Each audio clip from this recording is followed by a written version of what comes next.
Well, with so many financial pressures, particularly during the pandemic, there are many small to medium-sized businesses that have had to file for insolvency. But that process in itself can be stressful, timely and costly. SM Solvency accountants offer an innovative service that changes that. And here to tell us more is partner Brendan Nixon. Hi, Brendan. Hi, Lana. Well, look, tell us a little bit more about this. Why is your service different from others in the market? Yeah, our service is different because we've come from the perspective of trying to make a difficult situation more convenient. We hear a lot about retail online commerce. I actually worked for about 10 years in one of the larger insolvency firms within Australia, which internally discussed with clients the rise of online commerce, but the way they did business themselves and the way they interacted with their clients was far from being a convenient online experience. It's also enabled us to expand our reach to be a national insolvency practice, even though we don't have the overheads of having an office in various other capital cities. So tell us a little bit about this, I guess, throughout COVID-19, because we obviously have had a huge amount of businesses needing help in this area. Tell us a little bit about the last 12 months for you in particular. Yeah, the last 12 months have been quite interesting. Nothing I've ever seen before in terms of there actually being a real reduction in the number of insolvency appointments. However, while the number of appointments has decreased, our inquiries have skyrocketed. And that's been inquiries from all over the country, quite a few from Melbourne during the worst of its lockdown. And people were able to do that and felt comfortable doing that because they could contact us 24/7 on our phone service or online. And we're also able to discuss with them the planning process if in a few weeks or a few months things got to a point where they needed to go into liquidation. We could discuss with them how we could deliver the appointment documents and get the process underway without them having to go through the usual difficulties like having to take a full day off work and come into the city and sign some documents.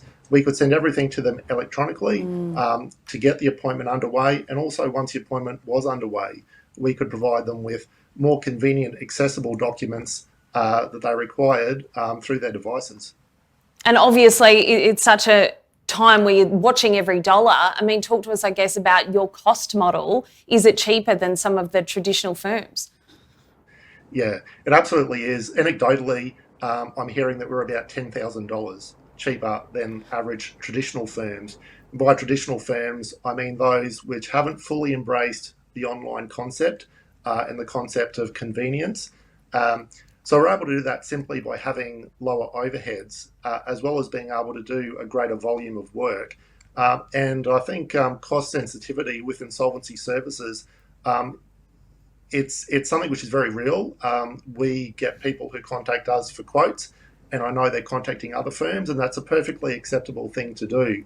The whole concept of, say, 20 or 30 years ago of treating insolvency like some sort of black box or mystic process that you had to go and see who your solicitor referred you to, it just doesn't exist. It's unnecessary. And directors should be shopping around and getting quotes, and also not only looking at the cost side, but also looking at whether they're comfortable dealing with the insolvency practitioner that they're talking to, and whether that practitioner has the resources which are appropriate to undertake the particular job.